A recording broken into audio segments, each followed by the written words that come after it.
Salut tout le monde et bienvenue dans cette dernière vidéo boxe anglaise sur Fight Minds. Premier point, vous excuserez, je pense que le son est moins bon que d'habitude, mais c'est parce que le micro est un peu plus loin de nos voix, parce que vous le voyez, on est ensemble dans la vraie vie, c'est pas un fond vert, on est vraiment ensemble. Voilà, c'est pas un fond vert, et j'ai la voix un peu cassée, parce qu'il est possible qu'on sorte du Matmut Atlantique et de la demi-finale UBB Toulouse, et il est possible que l'UBB ait gagné, donc ça fait plaisir. Des bisous aux Toulousains dans les commentaires sous la dernière vidéo. Évidemment, ça fait plaisir de vous apprendre le rugby. On n'est pas là pour parler rugby, on est là pour parler boxe, on est là pour parler du fiasco de ce week-end. Je suis accompagné, comme toujours, mais pas tout à fait comme toujours, de Kabir, mon compère, l'analyste en chef. Bonjour Monsieur Kabir. Salut, ben là on peut même pas faire semblant qu'on s'est pas vu et tout. Là c'est mort par contre. On est là depuis toute la journée, on a passé, là c'est mort. Super journée au top et ouais, ça fait plaisir d'être là dans ce cadre. Décor exceptionnel, c'est un vrai kiff. Et pour cette dernière là, ça va être. Il est dans le studio. Ça va être sympa. Est dans le studio. Ouais, alors faut qu'on vous parle quand même on va évidemment vous faire nos au revoir et nos remerciements, mais il faut quand même qu'on parle de boxe un peu avant parce qu'on est là pour ça. Il faut qu'on parle du fiasco qui a eu lieu. Il n'y a pas encore eu le combat d'Inoue à l'heure où on enregistre. À l'heure où la vidéo sera publiée, il y aura certainement eu le combat d'Inoue. Comme on vous l'expliquait dans la vidéo preview, c'est pas le combat dont on attend le plus de choses parce que l'adversité est pas au rendez-vous. Un co-main event intéressant mais sans plus. On est content de voir Zepeda boxer, donc on s'est dit qu'on allait enregistrer maintenant que les gros combats entre gros guillemets sont passés. Première, avant de parler même des combats et du fiasco dans le ring, je vais parler du fiasco en dehors du ring pour commencer. Times Square, énorme flop complet, la carte infecte, des retours de diverses sources, de divers importances, on va dire ça comme ça, du plus petit au plus gros échelon de la boxe, qui disent que l'événement était catastrophique. Donc déjà on avait toute cette présentation IA sur Twitter et tout, quand ils ont annoncé la carte sur Times Square avec des milliards de personnes là autour du ring, en plein Times Square et tout. Ils nous avaient annoncé que les passants, ce serait gratuit, qu'il y aurait pas de billets et que les gens pourraient être debout autour du ring et tout, enfin qu'il y aurait une ambiance un peu cool et que la presse serait juste assise parce que il fallait qu'ils bossent. Réalité des choses, des murs partout autour, avec en plus des bâches pour que les gens à l'extérieur voient pas le fight. Ça c'est surréaliste. C'est ultra excluant et c'est tout l'inverse. Tu fais ça pour la sécurité, tu mets des barrières. Bon, ok, pourquoi pas New York, finalement le maire de New York qui a dit machin, mais tu mets pas des bâches. C'est une folie de faire ça. Donc les gens ont pas pu voir le fight. Il y a des gens qui se sont déplacés parce que l'annonce c'était venez, c'est gratuit, vous pourrez voir le fight. Donc il y a des gens qui sont venus parce que il y avait quand même une grosse carte, il y avait des gros noms. Je vous parlais de la popularité de Ryan Garcia dans la vidéo précédente. Et en fait, alors, le tout venant, le public, ceux qui font la boxe, ils ont pas pu voir les fights. Turquie avait promis à des clubs de boxe new-yorkais qui seraient invités et qui pourraient profiter de ça. Donc il y a plein d'amateurs, de gamins et tout qui sont venus. Ils ont pas pu voir le fight. Ils ont vu le fight sur un écran géant, 4 pâtés de maison plus loin, sans son. Il y avait pas de son, ça c'est important. La presse, ils étaient de l'autre côté de la rue, dans un building au dernier étage. C'est n'importe quoi. Ils ont voulu faire de cet événement un événement un peu historique, incluant pour tout le monde. On ramène la boxe à un autre step. Ils se sont ridiculisés. Et le pire, c'est que ça s'est vu même sur la prod à la télé, quoi. C'était moche. Parfois, ils arrivent à faire un peu cache-misère. On arrive à se rendre compte que, ok, ça fait cheap, mais ça passe. Mais on en parlera aussi, même l'événement d'hier, c'était pareil, en fait. Ouais. Tu vois, s'il y a personne, il y a personne. Ouais. Et ce qui est fou, c'est qu'en plus, dans la com, ils ont dit, ouais, c'est un événement exceptionnel. On a eu combien, ils ont dit, il y a 400 000 personnes qui sont passées, bien sûr. Qui sont passées à côté. En fait, la justification, c'est il y a 400 000 personnes qui sont passées à Times Square à ce moment. Ouais, mais tu vois, ce que je disais sous le ton de la vanne, c'est le craquette qui passait, acheter son Febway. De toute façon, il y a 400 000 personnes par jour à Times Square. Ce que je veux dire, c'est qu'il y a le fight ou pas, oui. Les gens seraient passés. Donc c'était bizarre cette justification de dire il y avait 400 000 personnes à Times Square. Bah ouais, ça a fait 200 000 pay-per-view vendus. C'est une catastrophe. Il y a Ryan Garcia, il y a Devin Haney, il y a Teofimo Lopez sur la carte. 400 000, c'est 200 000, c'est catastrophique. Il parlait des 4 rois. Oui, voilà. Alors les 4 rois, moi je vais pas revenir là-dessus parce que vous m'avez assez vu gueuler sur cette chaîne, je vais pas continuer à faire la gueulante. C'est bon, déjà c'est bon, j'ai fait mon quota de gueulage là contre Turquie. Commence à en avoir marre un peu de Turquie là. Merci pour les combats, mais on va se calmer un peu sur parce que la communication est terrible derrière les tweets de il paraît qu'on est mauvais pour la boxe avec un petit bonhomme comme ça, avec 2 photos du ring, et sauf que encore une fois, film à l'extérieur, les gamins avec qui t'as promis une place, sauf qu'il y avait que des VIP en fait au bord de la ligne. Beaucoup d'invites. Ouais. C'était les invites de Turquie, quoi. C'était les combats de Turquie. Il y avait des boxeurs évidemment. Il y avait Terence Crawford d'ailleurs qui a fait pas mal d'avions du coup apparemment, parce qu'il était le lendemain il était à Riyad. Enfin il a dû prendre le jet avec Turquie pour rentrer à Riyad, tu vois. Mais c'est dommage. Bon, allez, on enlève ça. Maintenant, on parle des fights. Carte catastrophique. Devin Haney, le combat de Devin Haney, le moment où le combat se termine, c'est le combat dans l'histoire de CompuBox, qui a quand même 40 ans maintenant, je pense, un truc comme ça. Dans l'histoire de CompuBox, c'est le combat où il y a le moins de coups envoyés sur 12 rounds. Voilà. Je sais pas. Toute cas, t'es confondu. Pour les 2 fighters. Voilà. Et pour les 2 fighters. Je crois qu'on a même pas 400 coups envoyés sur tout le round, tout le fight. On en parlait, de sa boxe défensive. On dit, bah oui, il est pas généreux, il contre. Et d'ailleurs, mais faut pas abuser. Tu le vois, il a contré, il a été efficient, mais en termes de volume, c'était ridicule. Ouais. Tu le vois même, justement, quand tu revois les highlights, tu vois qu'en fait, il passe du round 1 au round 6. C'est révélateur. Déjà, ton highlight, il fait 2 minutes avec 30 minutes d'intro, 30 minutes de out. Le combat, il raconte rien. Et ouais, non, mais même dans la dynamique, quoi. C'est-à-dire qu'il a eu, franchement, il a eu des belles fulgurances. Tu vois, ouais, comme d'hab, mais bon. Vraiment microscopique à l'échelle de 12 rounds. 12 rounds. 12 rounds, c'est 36 minutes. 36 minutes de fight et t'arrives pas à tirer, de belles, ça, t'as une dynamique qui se décide, mais forcément, finalement, il y a pas forcément. Non. En plus, on a essayé d'être conciliant avec lui en disant, ouais, bon, il a une boxe moche, mais c'est une boxe belle. Et elle est belle, mais franchement, il y a l'aspect divertissement, il y a l'aspect efficience, où je trouve qu'il a été en dessous. Et puis il y a l'aspect, si t'as peur de prendre des coups, tu fais pas de la boxe. Exactement. Enfin, tu vois, parce que j'ai pas de problème avec les mecs qui boxent défensif. Mayweather, il boxait défensif. C'est pas pour ça que c'était pas magnifique à voir. Chaco, il boxe défensif. Mais Haney, là, on dirait qu'il avait peur de prendre des coups. Bon. Donc ça, on squeeze. Haney a gagné à la décision unanime en 12 rounds. Ryan Garcia a perdu contre Rolly Romero. Ça, on l'avait pas vu venir. Ouais. Je suis obligé de faire un mea culpa sur Rolly Romero qui a outbox Garcia. En plus, du down, en plus de tout le reste. Il a outbox Garcia. Ouais, il a fait le taf, il a fait ce qu'il fallait faire. Garcia très faible. Et Garcia, ouais, très faible sur la prépa, il a pas. Bah tu sens que peut-être sans stéroïdes, non, on va pas rentrer là-dedans. Allez, mais tu sens que c'est pas pareil. Peut-être c'est marrant que quand il revient post-stéroïde, post-PED, il soit beaucoup moins cinglant dans ses coups, qu'il soit beaucoup moins endurant et tout. Bon, je sais pas, mais bon, dommage. Après Garcia, voilà, ça a été faible, mais il a pas pris le combat comme il aurait dû le prendre. Romero a gagné très largement, il y a rien à dire. Si, il y a un petit truc à dire. Turquie qui débarque dans la boxe en disant qu'il voulait qu'il y ait plus qu'une seule ceinture et arrêter les multiples ceintures. Et là maintenant il invente des ceintures. Là il y avait la ceinture Fatal Fury qui était donc le sponsor de l'événement. Car un jeu vidéo, il y avait la ceinture Fatal Fury qui ressemble à une ceinture de la WWE. Et donc t'as Rolly Romero avec sa ceinture Fatal Fury. Enfin. Ah, c'est ridicule. Ça c'était ridicule. Reito Tsutsumi, pardon, j'ai oublié. Combat décevant. Il a gagné à la décision unanime. On a vu des très belles bribes de sa boxe et de ce qu'il valait, mais début décevant. Ouais. D'accord avec Herbie, qui en a parlé et qui en parlera mieux que nous, et c'est lui le patron de la boxe japonaise.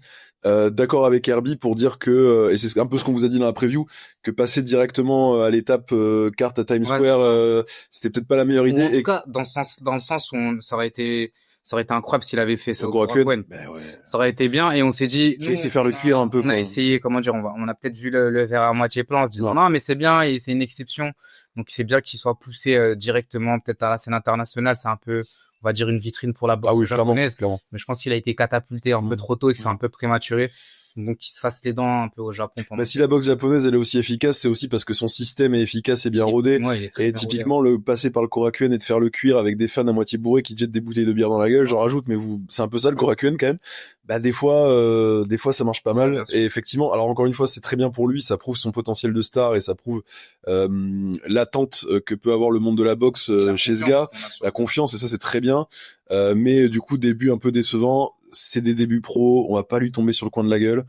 Début pro à Times Square sur une carte avec les 4 rois, enfin 3 des 4 rois derrière. Bon, il a gagné son fight, c'était le principal finalement. Après la manière dans tes débuts pro, la manière elle importe moins que quand t'es à 30 combats et que c'est un combat de championnat du monde. Voilà. Donc là c'est pas grave. On lui en voudra pas autant que Haney d'avoir fait un combat un peu décevant. Théo Lopez qui a gagné donc. Alors j'irais pas jusqu'à dire décevant. Ben en fait ça va pas dans le sens où ça devrait aller. Voilà. Dans le sens où on s'attendait notamment depuis Combo Sauce, il était bien revenu Ouais. et surtout la vérité c'est Claggett, surtout le combat son dernier combat contre Claggett où en fait on était censé assister à un combat d'activité où il a eu de la difficulté. Ouais. Là il y a eu du mieux, je vais pas dire il y a eu du mieux mais en fait plus à l'aise et ouais, plus il déroule la boxe qu'il sait faire donc très peu orthodoxe, offensif, très esthétique, à l'inverse de Haney ou c'est de Romero. Ouais, ou de Romero, encore pire.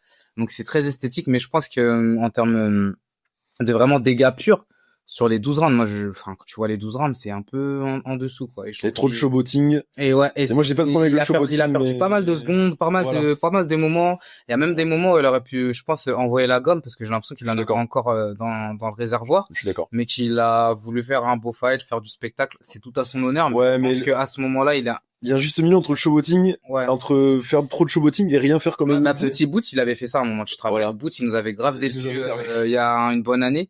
Il nous avait grave déçu parce qu'il se l'a joué. Ouais. Et là, son dernier fight, il a été plus efficient. Contre Stalinis, il a boxé. Ouais, il a boxé. Et à la fin, il a déroulé sa boxe. Ouais. Donc, toute proportion gardée, c'est deux boxeurs différents. Mais je pense que dans l'approche du combat, ils sont un peu comme ça. En mode, on peut aussi faire des belles choses. On sait boxer. Mais on sait aussi donner du spectacle. Donc ouais, et je pense qu'il y a aussi le truc, il était en main event, il voulait faire différemment des autres, puisqu'on les met tous dans la même caté. Donc ouais, il en avait sous la pédale, moi je suis d'accord, il aurait pu aller chercher un KO, il aurait pu plus brusquer son adversaire, plus le marquer, plus lui faire mal, plus le bousculer. Et le showboating, moi j'ai pas de problème avec le showboating, j'ai toujours défendu par exemple les Fury, quand on dit Fury il a fait trop de showboating contre Usyk au premier fight. Ça lui sert hein. Moi je suis pas d'accord avec ça. Je pense qu'il y a des moments où ça marche, il y a des moments où les gars ils sont dans la zone et c'est comme ça qu'ils se motivent aussi, tu vois. Mais là c'était mal placé, c'était malvenu. Comme Shakur contre Padley où ça avait été c'était carrément c'était insultant, c'était ridicule. Mais d'ailleurs Padley qui a gagné un fight depuis, donc des gros hommage à Padley qui est enfin boxeur professionnel à plein temps. Trop content parce que vraiment le mec est très gentil, donc il mérite. C'est un vrai guerrier. Donc voilà, donc Théo un peu décevant, donc carte décevante de manière générale à Times Square sur tous les points. Voilà. On peut refaire, hein, je pense. Ah non, mais si c'est pour faire ça, c'est pas la peine de faire à Times Square. Hein. À ne plus refaire. Ah non, mais si c'est pour faire ça. Sur le papier, tu nous mets des beaux boxeurs et que même avec des beaux boxeurs, leur gars, les kata, les combats ils sont kata, il y a pas de volume, il y a pas de spectacle alors que t'es à Times Square. Je vois pas. L'ambiance à la télé, c'était infect. Non. Il y avait plus d'ambiance, vraiment, il y a plus d'ambiance dans une salle à Riyad et c'est bon, voilà. C'était infect parce qu'il y avait personne qui était là pour le fight. Donc en fait, il y a le bruit de la rue, il y a le bruit des gens qui passent, qui font leur vie, il y a le bruit des touristes, mais il y a pas le bruit des réactions viscéral à ce qui est en train de se passer en fait sur le ring. Ils disent que ce qui se passe, c'est un pop-up. Ouais, voilà, ils comprennent pas. Il y avait, en plus il y avait des pop-up box row et tout, donc en fait c'était un placement de produit cet événement. Voilà, on va pas. Hein. C'était un placement de produit pour la Riyadh Season, pour les sponsors, pour Box Row, pour Fatal Fury et compagnie. C'était pas un fight pour les. Là, c'était vraiment pas une carte pour les fans. La preuve, les fans avaient même pas le droit d'assister à la carte. Tu sais, ça faisait très Covid, très événement Apex, UFC. C'était événement, alors que encore une fois, t'as 400 000 personnes qui passent pendant le fight, tu vois, autour. Donc en fait, il y a vraiment un truc. Enfin, c'est pas la peine. Effectivement, j'espère que c'était la dernière, parce que si c'est pour faire de la merde comme ça, c'est pas la peine. Voilà, c'est pas la peine. En plus, les combats étaient catastrophiques, effectivement. Est-ce que l'environnement joue avec les combats catastrophiques tout? Je ne sais pas. Je sais pas dans quelle proportion ça peut jouer, parce que ça doit être bizarre de boxer et qu'il y ait pas de bruit et qu'il y ait du bruit, le bruit de la rue derrière et qu'il y ait des klaxons et il y a les bruits des sirènes et tout. Enfin, c'était chelou quand même. Donc je sais pas. Bon, toujours est-il que cette carte était catastrophique sur tous les points. Même télévisuel, c'était catastrophique, ce qui est quand même rare. Même la réal, l'ambiance, le son et tout, c'était pas fait pour ça. Voilà, il y a rien qui fonctionnait dans cette carte. Voilà, je vais dire comme ça. Et les fights, t'aurais eu un méga fight peut-être mais là ça a pas marché. Deuxième carte, ensuite la carte Canelo versus Skull pour le titre Undisputed des super moyens qui avait lieu donc dans la nuit de samedi à dimanche, alors que c'était à Riyad, mais comme c'est le marché Canelo, le marché mexicain, Cinco de Mayo, tout ça, on met à l'horaire mexicain. Sauf que du coup, Riyad, qui était un peu un havre de paix quand il y avait des cartes à Riyad pour les fans européens, parce que c'était à nos horaires. Bon, bah là, du coup, je vous avoue que moi, des cartes comme ça à 5 heures du matin, ça m'emmerde un peu. Voilà. Alors, on va parler de 4 fights. On va parler de Badou Jack très rapidement, donc qui a gagné, qui a conservé sa ceinture sur un fight très peu événementiel avec quelques belles fulgurances et quelques belles combinaisons. Oui, globalement, c'est ça. Voilà. Il a fait son taf et paradoxalement, il a montré que même si c'était le plus âgé, il en avait vraiment sous la bouteille. Ça appuie un peu ce qu'on disait en preview par rapport à sa grosse prépa. Ouais. dont on avait eu justement les insides avec. Ouais, ça boxe quand même. C'est quand il est encore physique. Ouais, il envoie des belles accélérations et il suit pas. Hein. Et bon, maintenant on veut le voir contre Zurdo, contre Opetaya. Maintenant, il va falloir commencer à réunifier les ceintures dans cette catégorie qui est bien trop éclatée. Ça va vite, hein. Il a 41 ans. Ah, mais c'est pour ça que là, s'il lui reste 2 fights, faut qu'il aille chercher les fights de réunification. C'est tout droit, en fait. Voilà. Il y a plus de ralentir là. Non, il y a plus de ralentir. Elle est cassée. Il y a Zurdo qui est champion unifié, donc, WBC, WBA, si je dis pas de bêtises, Opetaya, IBF Ring, et, Badou-Jack WBC. Donc, WBO, WBA pour Zurdo Ramirez. Donc, il faudrait réunifier les ceintures dans cette caté, là, faudrait s'énerver un petit peu. Opetaya, hein, faut que tu y ailles, mon frère. Ouais, ça, ouais. Va falloir le charbon à un moment donné. Va falloir y aller. Ensuite, on va parler de Bakole contre Efe Ajagba, puisqu'on va faire dans l'ordre. Draw. Split draw. Ouais. Alors j'ai lu beaucoup de commentaires qui gueulaient à l'injustice sur le fait que Ajagba avait gagné le combat. Parce qu'Ajagba en fait a été plus actif, mais Bakole a eu des vraies fulgurances. Et les vrais gros moments de domination, c'est Bakole. C'est ça, quand il roule dessus, il roule vraiment dessus. Mais franchement, respect à Ajagba qui a quand même fait preuve d'énormément de résilience, qui a été généreux aussi. Mais c'est vrai que... Mais qui a mis plus de rythme en fait pendant les 12 rounds, les 10 rounds pardon. C'est juste qu'effectivement Bakole, toutes les accélérations, elles sont létales. Et après ça dépend comment tu scores. Et tu vois qu'il est pas bien. Ouais, après ça c'est du scoring, je pense que. Ouais. La décision n'est pas litigieuse. Il y a pas scandale. Il y a pas scandale, mais par contre effectivement, faudrait faire un 2 maintenant, je pense. Ouais. Ça nous arrange dans nos calculs. Hein. Oui. Franchement, ça nous arrange parce qu'on se disait ça aurait été relou parce que tu sais avec toute la partie Eliminator, ça aurait fait que du coup soit ça aurait été Ajagba, soit Bakole qui aurait été légitime pour aller choper la ceinture. Là, le fait qu'il y ait un draw, je trouve que ça rabat les cartes, ça retemporise. Ça permet à tous les autres qui sont au-dessus de pouvoir bien se boxer et de pouvoir prendre chacun. Et comme tu l'as dit justement, en avoir un autre en Afrique, je pense que ça a du sens. Ouais, j'aimerais bien. Ce serait légitime. Là, c'est vraiment, on va vous départager. Et même en termes de marketing, le meilleur boxeur africain. Tu vois. Exactement. Le meilleur boxeur africain en Afrique. Donc, ce serait bien. Comme je te dis, c'est tellement dommage parce que la semaine prochaine, t'as Soulé qui boxe en Guinée équatoriale. C'est une catastrophe. C'est un fight qu'on aurait dû avoir. T'as Kevin, t'as Kevin aussi. Bah oui, évidemment. Tu pouvais faire un truc, une carte africaine de l'espace. Ouais. Une des plus belles cartes africaines possibles actuellement en boxe et une des plus belles cartes africaines de l'histoire, en vrai. Bon, l'IBF doit être en train de chialer sa race, mais en même temps, ça leur apprendra à prendre des décisions catastrophiques. Hein. Voilà, ça c'est et ça dégage maintenant. Cette histoire d'Eliminator, effectivement, j'y ai même pas pensé, tant mieux. Faire un 2, Bakole, décevant quand même, parce que létal, mais pas vraiment. Enfin, c'est-à-dire lourd, dangereux, intense, mais pas létal du coup. Ouais, c'est vrai qu'il était beaucoup plus impressionnant face à Jared Anderson. Et c'est là où on avait parlé de la prépa. Déjà, il est arrivé, même s'il s'est entraîné dur, il arrive à 150. Ouais, il est arrivé à 5 kilos de moins. Du coup, ça fait quoi, 137, un truc comme ça. Je crois qu'il arrive à 5 kilos de moins 140. Que contre le fight contre Parker. Sachant que contre Parker, il avait grosse veste, machin. Ouais, puis déjà, sachant qu'il était habillé contre Parker, effectivement, et qu'en plus, contre Parker, il sortait vraiment, littéralement du restaurant quand il a été pesé. Enfin, je veux dire. Poumdou, là. Voilà. Des sous, là. Laisse tomber. Non, mais, abusé. Non, mais c'est vrai que ça m'a un peu, parce qu'il s'est préparé dur, mais voilà, à voir. pas assez dur à part. Là, il y a une, c'est ça, non, là, pour de vrai, non, mais là, je suis en phase avec toi, là. Ça nous met une belle inconnue, là, pour la suite. On espère que, il va pouvoir. En fait, je sais pas. Là, je commence à douter pas de Bakole, mais plutôt de ses ambitions et de son entraîneur. J'ai parlé de Billy Nelson. Je suis désolé parce que j'aime bien. Je vais follow moi. Ça. Mais déjà, il est dur sur Twitter. Effectivement, il est compliqué. Il est compliqué sur Twitter. Ouais, c'est un peu un guerrier des claviers, mais surtout que, il parle beaucoup, mais en attendant, son mec, il est pas champion du monde, il est 8e au classement. Là, il vient de faire un nul, il a pris un KO, là, il a fait un nul. Là, il y a pas l'excuse de cette année, de la préparation. Non. Et c'est en fait le truc de Bakole, il arrive à 140 kilos parce que c'est un monstre, il troule dessus et tout.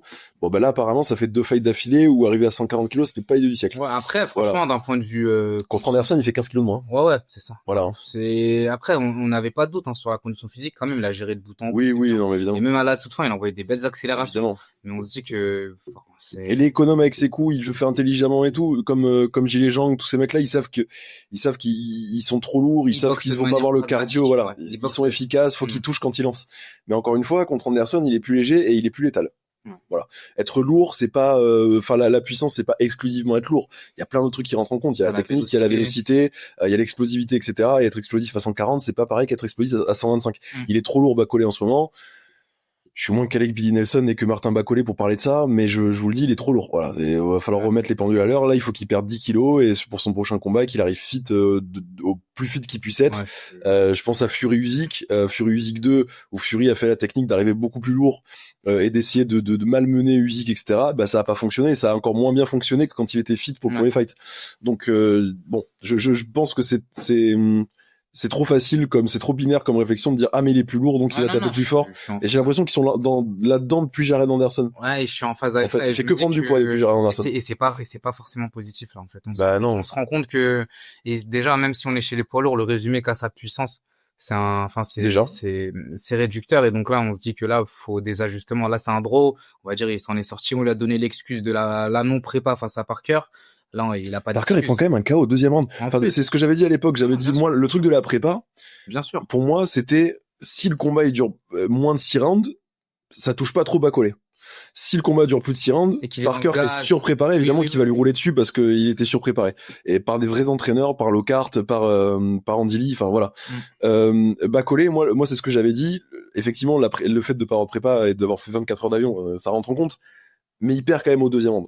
Au deuxième round, quand t'es boxeur professionnel, que en plus tu spares avec les meilleurs du monde depuis des années, que t'as 20 combats pro, que t'as 16 KO, machin, enfin, que tu viens de mettre KO le Wonder Kid américain et tout, normalement, à 2 rounds, t'es encore dans ta zone de confort, tu vois. Même à 140 kilos, même machin. Tu prends pas de risque, et voilà. Tu te fais pas avoir. Et tu t'as pas la main en bas et tu prends pas un coup dans la gueule et tout, enfin, voilà. Et après, dire que c'était un lucky punch parce qu'on l'a entendu de la part de Billy Nelson, notamment. Non, oui, ça compte. Quand t'envoies un coup que tu touches, c'est pas un lucky punch. Non, c'est sûr. Pas ça, un lucky punch. Donc bravo, Martin Bacolé et Fea Jagba, malgré tout, pour le fight et pour la guerre africaine, qui se sont livrés. On aimerait vraiment voir le 2 en Afrique, pitié. Enfin, il faut l'organiser. Il y a un marché en Afrique en plus, ils ont peur du pognon, mais il y a un marché en Afrique pour les sports de combat. Riyad Season, ils peuvent s'implanter là-bas à l'aise. Mais ils devraient en plus. À l'aise. Vraiment. Ouais, le Keeper, on peut t'en parler là, ça fait une belle transition pour le Comey. Ouais. Le passe-passe, même hier. Pas mal. Alors, Bruno Suras contre Jaime Munguia 2. Vainqueur à la décision unanime, Jaime Munguia. Là non plus, il n'y a pas scandale du tout. Ouais, bien sûr. Très très gros combat de Munguia qui est arrivé très bien préparé, qui est arrivé avec la stratégie parfaite. Il a boxé dur.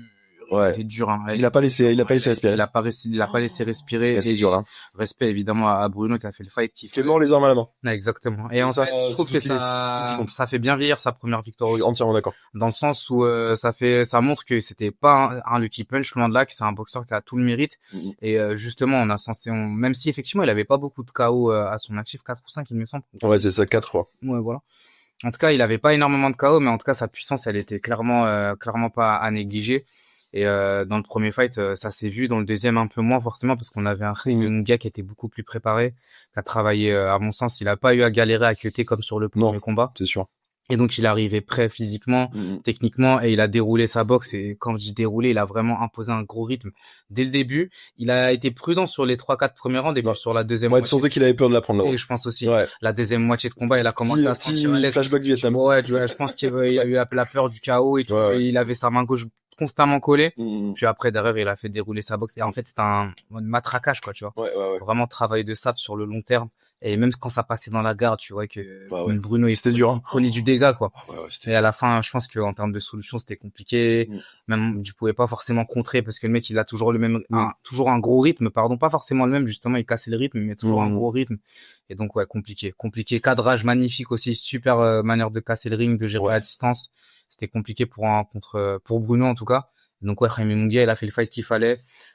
Tout le mérite revient également à Bruno. On espère qu'il a pris beaucoup d'oseille. On espère qu'il en prendra encore. On espère que cette défaite va pas le ramener sur des petites cartes au fin fond de l'Allemagne. Hein. Je pense qu'il a un nom. Voilà, on espère que son nom maintenant est implanté effectivement, qu'il mérite un autre beau fight là. De toute façon, il a perdu contre Munguia en 12 rounds, il va pas dégringoler dans les classements. Il s'est pas fait casser la figure. Voilà, pour ça, il va pas dégringoler dans les classements. Ah, non, donc il aura l'occasion de faire d'autres fights.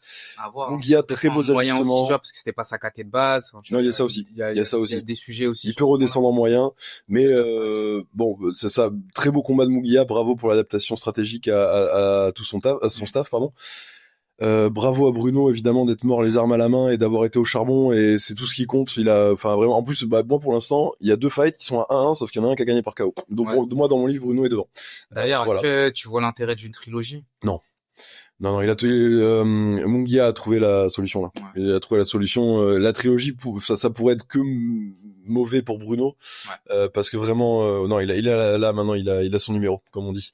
Et surtout, ça prouve un truc, c'est qu'en sport de combat, faut vraiment pas sous-estimer son adversaire, parce que Munguia, il est arrivé les mains dans les fouilles au premier combat, il a pris un KO. Voilà. Et là, il est arrivé préparé, il l'a pas pris. C'est une belle leçon. C'est une belle leçon d'humilité, et je pense que Munguia, pour le coup, va repartir au charbon la puissance 1000, parce que je pense que ça l'a remis à sa place un peu, parce que perdre contre Canelo, c'est une chose, perdre contre Bruno Suras, c'en était une autre, alors que t'étais ultra méga giga favori. Et là, il est sur la bonne voie. Vu la performance d'hier, il est clairement sur la bonne voie. Ouais. C'était un très très bon Munguia hier. C'était très plaisant à voir boxer. C'était un beau combat. Bravo. Main event. Alors, transition parfaite aussi, parce que ça c'était dégueulasse à regarder. Donc, vous vous rappelez quand je vous disais Kenny, il avait battu le record du nombre de punch, le moins de punch envoyé. Bon, Canelo Skull ont réussi à battre le record en 24 heures. Voilà. Combat cataclysmique. Et je vais dire un truc, je vais me faire taper sur la gueule dans les commentaires parce que Canelo c'est toujours c'est compliqué à aborder. Pour certains. Ouais, et puis il y en a d'autres qui le détestent, donc c'est trop compliqué Canelo à aborder. Je pense pas que ce soit de la faute de Canelo, si ce combat était aussi chiant que ça. Ah ouais, il était relou. Je pense qu'il a essayé d'avancer. Et Claude, il faisait le matador alors qu'il est... Alors qu'il a pas mis un coup. C'est un truc de ouf de faire le matador alors que tu perds. Et tu sais que tu perds. Quand t'es au 9e round et que t'as 8 rounds de retard et que tu fais le matador. Putain, faut pas avoir peur, hein, faut pas avoir honte. T'as gagné un round dans l'histoire et t'es là, tu fais le Faut pas avoir honte, hein. Il nous fait en fait, je crois que c'était pour Insta. En vrai, il a essayé de faire des réels Insta pour des gens qui ont pas vu le fight et qui savent pas qu'il a perdu. Moi, j'ai boxé Canelo. Voilà. Il m'a pas mis KO. Parce que Canelo, il a essayé d'avancer. C'est moi comment je l'ai vesqui. Je vous ai fait des attitudes. C'est insupportable. Non, c'était pas un beau combat.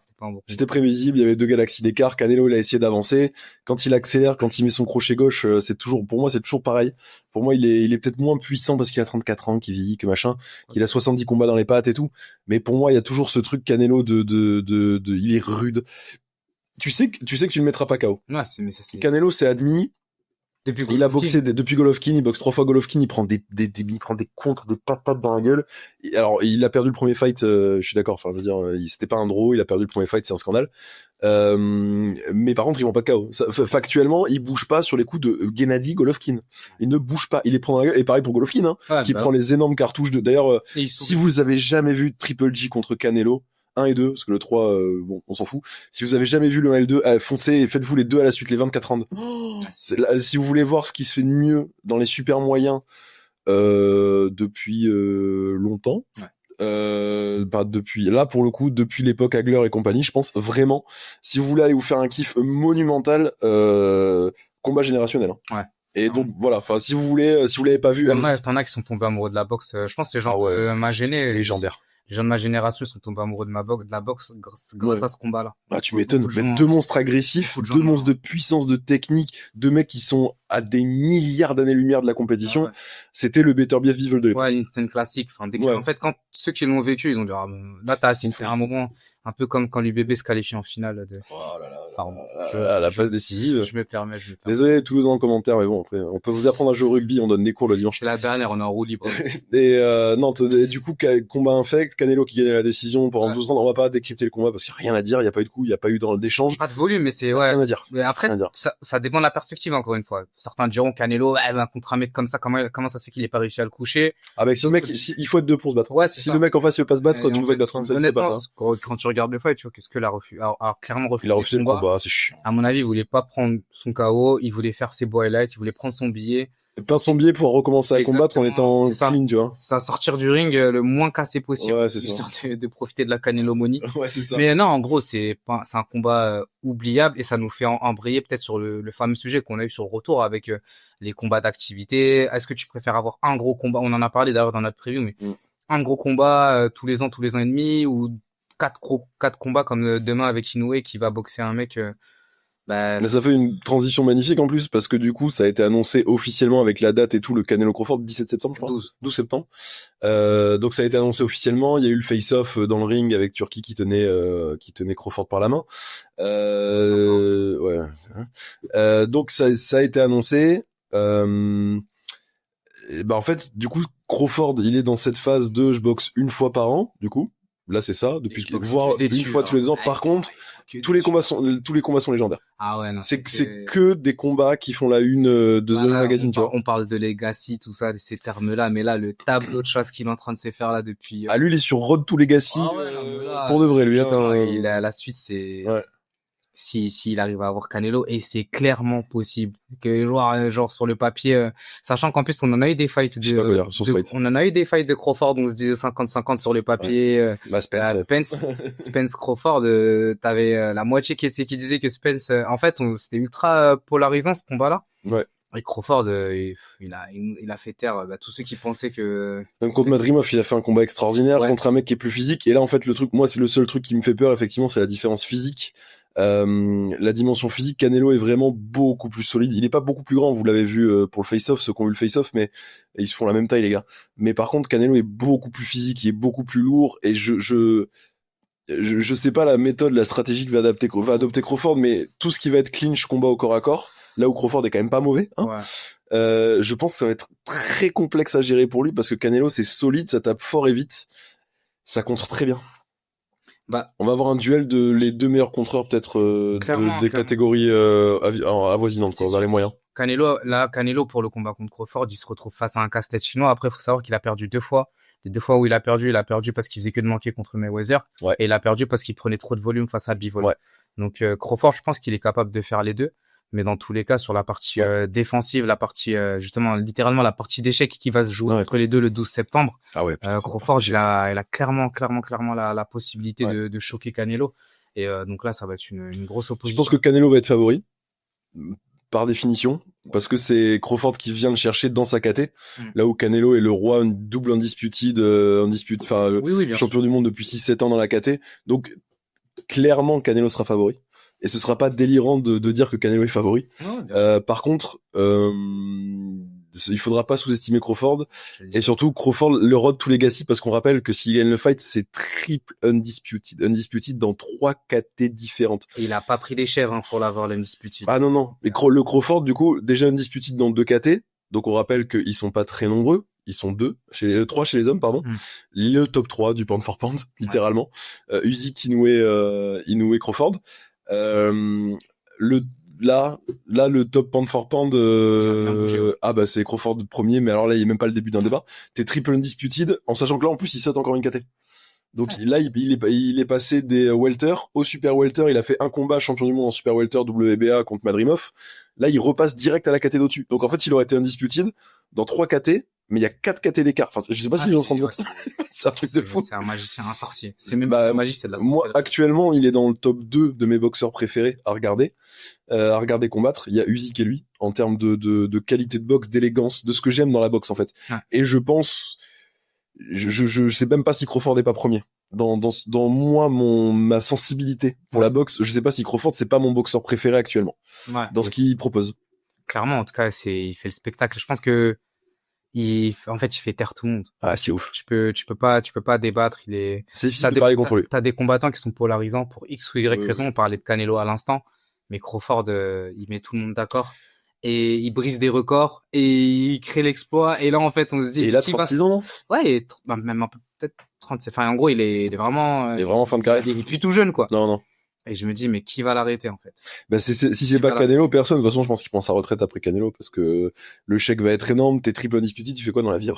Ouais, tu vas pas monter dans la catégorie dessus, hein. Ouais, il va pas monter dans la catégorie de Bivol. Non. Donc bon. Non, c'est vraiment très, très heureux de ce combat, finalement. Alors que j'étais dubitatif, moi, au début, quand on en parlait. Il y a quelques années, enfin, quelques mois même. Et en fait, maintenant, ça m'intrigue. C'est un bon dream fight. Ouais. En fait, on se disait que c'était un peu délirant. Et on va la faire une dernière fois, un peu comme le Gervonta Inoue. Ouais, c'est ça, le Gervonta Inoue. J'ai même pas de quoi tu parles. On l'a fait une dernière, celle-là. Mais, en fait, finalement, ça a du sens quand tu vois les exploits qu'il est capable de faire, Crawford. Donc, à voir. Ça... C'est le dream fight qui est faisable, en fait. Ouais. Je vais dire ça comme ça. Ouais. Parce que, après, il y a Beterbiev physique, peut-être. Ouais. Mais pour moi, c'est moins faisable et la différence physique est un peu plus importante, etc. Le temps presse, hein. Puis le temps presse, évidemment.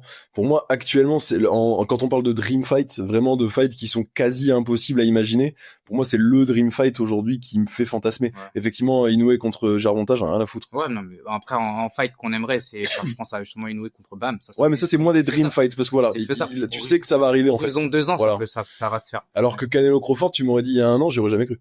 Ouais, c'est vrai que même il y a 6 mois, d'ailleurs. Avant, mais même avant Riyad, en fait. C'est ça. Le Crawford, tu dis, mais. Tu aurais jamais cru. T'as fumé la moquette. Trop d'argent en jeu, trop d'ego, trop de legacy, c'est trop polarisé d'un point de vue business, en fait, dans le sens où trop de différence de KT aussi, parce qu'à l'époque, il était en welter. Ouais.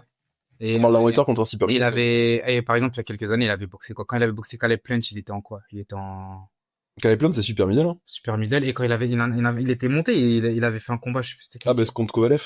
Contre Kovalev, voilà. Où il gagne, par KO. Ouais. Le KO est monstrueux, en plus. Ah ouais, il était en mi-lourd, quoi. Ouais, c'est ça, il est monté jusqu'en mi-lourd, et contre Bivol, c'est en mi-lourd aussi, hein. Donc c'est pour ça, enfin, le Canelo, il peut monter. Alors, c'est le combat contre Kovalev, on a vu qu'il était très efficace en mi-lourd. Surtout que Kovalev, à l'époque, il était effrayant, hein. C'est pas le Kovalev d'aujourd'hui. Ouais, il était dur. Hein. C'était vraiment le destroyer, tout le monde l'évitait, il mettait KO tout le monde, et Canelo lui met un KO, mais alors, pareil, si vous avez pas vu, allez voir ce fight, incroyable fight. Et contre Bivol, c'est pareil. Et contre Bivol, son poids supplémentaire, il galère un peu plus parce que Bivol est très actif. Il est trop généreux. Et il est très mobile. Ouais, et c'est un vrai mi-lourd. Mais oui, Canelo a été champion du monde jusqu'en mi-lourd. Ouais, c'est un truc de ouf. Alors qu'effectivement, Crawford a été champion du monde. C'est quoi le plus poids léger? Le plus bas qu'il ait été? Champion du monde? Il a commencé léger, je pense. Ouais, voilà.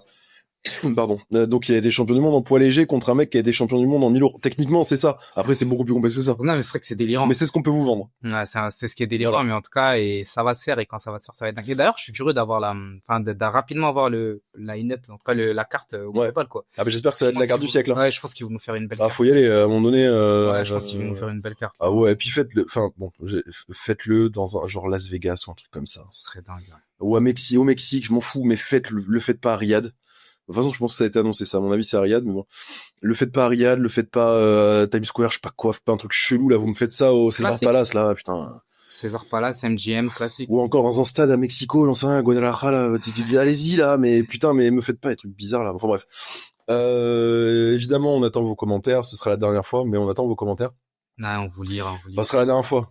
On part vers de nouveaux horizons, on part rejoindre la chaîne Jab Life sur YouTube, podcast, tout ça et tout. On va aller parler de boxe anglaise chez Jab Life. On commence pas tout de suite. Il va y avoir un petit mois et demi de latence, je pense, tranquille, histoire de tout bien mettre en place, tous les formats et tout. On va arriver avec beaucoup de formats différents. Ça bosse en off là, vraiment. On rejoint Jab Life, c'est le nouveau média de Alex Herbinet et Aldric Cassata. Voilà. Donc si jamais vous voulez nous rejoindre là-bas, évidemment, vous êtes les bienvenus. Si vous voulez continuer à suivre un peu la boxe anglaise, ce sera évidemment un honneur et un plaisir pour nous de continuer à vous accompagner. Ça a d'ailleurs été un honneur et un plaisir pour nous de vous accompagner pendant 1 an. Ça fait 1 an quasi jour pour jour. Ouais. Je crois qu'on a commencé le 5 mai ou quelque chose comme ça. Donc ça fait quasi un an jour pour jour que l'aventure Fight Minds a débuté pour nous. On est très heureux. On remercie évidemment Chris et toute l'équipe Fight Minds. On pense à ceux qui sont partis aussi. On pense à Edouard, le Volk. Des gros bisous. On pense à Aldric. On pense à tout le monde. On pense à vous, bien sûr. Merci beaucoup de votre soutien. Merci de nous avoir aussi bien accueillis, de nous avoir aussi bien accompagnés pendant 1 an. Incroyable. C'est vrai que c'est que du kiff et vous avez été d'une douceur et d'une écoute et d'une gentillesse assez impressionnante sur qu'on a plus l'habitude sur internet de ça. Ouais. Ça a été très doux pour nous et c'est important parce que on essaye nous juste de partager notre passion et on essaye de partager nos valeurs, etc. Et vous avez quand même été vous avez été cool avec nous. Ouais. Et vraiment, encore une fois, sur Internet, c'est rare. Donc, ça nous a vraiment beaucoup touché. On en parle beaucoup en off avec Kabir. On en parle pas juste comme ça, là, en vidéo pour faire pour faire les, ouais, voilà. Je vais pas dire le mot parce que ça allait être un mot vulgaire. Mais on en parle en off avec Kabir que ça nous touche. Voilà. Ouais, on est très touchés par ça. Et merci à tous. Et on est trop heureux de ce qui s'est passé pendant 1 an. On est trop heureux vraiment. On n'a pas de regrets, on n'a pas de remords. On est trop content. Enfin, on n'est pas triste que ça s'arrête parce qu'on est trop content d'avoir vécu ça. Et merci à Chris de nous avoir laissé donc cette plateforme. Ouais, merci à Chris. Pour nous exprimer. Merci à Thomas le monteur parce qu'on le remercie pas assez, mais Thomas il est là jour et nuit pour monter les vidéos de Fight Minds. Donc merci à Thomas. Et puis ouais, encore une fois, merci à vous. Vraiment, c'était trop cool. Trop de commentaires qui m'ont trop touché. On pourrait les citer même. On va pas le faire parce qu'il y en a beaucoup. Mais il y a des commentaires vraiment qui nous ont marqué et dont on parle entre nous vraiment. On s'en parle et on le voit même des fois je vous le dis, il y a des fois, on s'entraîne. Bah, Skarbowski Gym, j'en profite, hein, on s'en va bientôt. Skarbowski Gym, il y a des fois, je tourne avec un mec, et à la fin, je dis, mais c'est toi le mec de Fight Minds, avec un cocard comme ça et tout. Non, ce n'est en gros truc de ouf et tout. Et c'est ultra agréable. Et vraiment, c'est les valeurs de Fight Minds. On remercie encore une fois la plateforme et la bienveillance, l'approche vraiment curieuse, intellectuelle, vraiment l'approche cérébrale des sports de combat, puisque ça n'a pas été que la MMA, mais aussi la boxe anglaise. Nous, on a adoré cette aventure d'avoir justement pu partager auprès d'une bonne partie de personnes qui sont à la base issues du MMA notre amour, notre passion de la boxe anglaise, montrer, fait parfois des ponts, fait parfois des oppositions même, parce que oui, il y a des différences et elles ont tout le sens d'être appuyées. Je tiens aussi à souligner aussi un gros travail de documentation, d'histoire, bah, notamment fait par Dylan sur sa vidéo qu'on vous redirige une dernière fois. La boxe est incompréhensible. Ça, c'est quelque chose, c'est un très très beau projet que voilà, Dylan il a porté de bout en bout. Nous, on était simplement en lecture et franchement un gros travail de sa part. Et donc ouais, ça c'est de très belles choses et beaucoup de positifs qui a été à retirer. Et comme tu dis, on n'est pas triste que ce soit fini, on est content que ce soit arrivé. Donc un grand merci à tous. On est infiniment reconnaissant et puis voilà, si vous voulez nous suivre sur la suite, ce sera avec plaisir. Vous pouvez nous suivre sur nos réseaux sociaux, évidemment. Tu vois, ouais. Twitter, Dylan Trekking, Kabiwoo. Ouais. 2i, 2o. 2o, Kabiwoo. Et pareil sur Instagram. Ouais, pareil. Pareil sur Instagram. Twitch aussi. On est sur Twitch. Ouais. Où on fait des trucs qui ont rien à voir avec les sports de combat pour le coup. Ni lui ni moi. Mais vous pouvez aussi aller sur Twitch. Et puis vraiment merci à tous. On espère vous revoir le plus nombreux possible sur notre prochaine aventure pour continuer à discuter, à échanger avec vous, continuer un peu à vous partager notre amour de la boxe et à vous faire un peu kiffer, continuer à pousser nos gueulantes aussi. Ça, je sais que ça va vous manquer ce qui nous, mais faut nous suivre. Ah ouais, il y a des trucs qui changent pas. Donc merci à tous. Des gros bisous. C'était notre dernière chez Fight Minds. Ciao, bye bye. À la prochaine.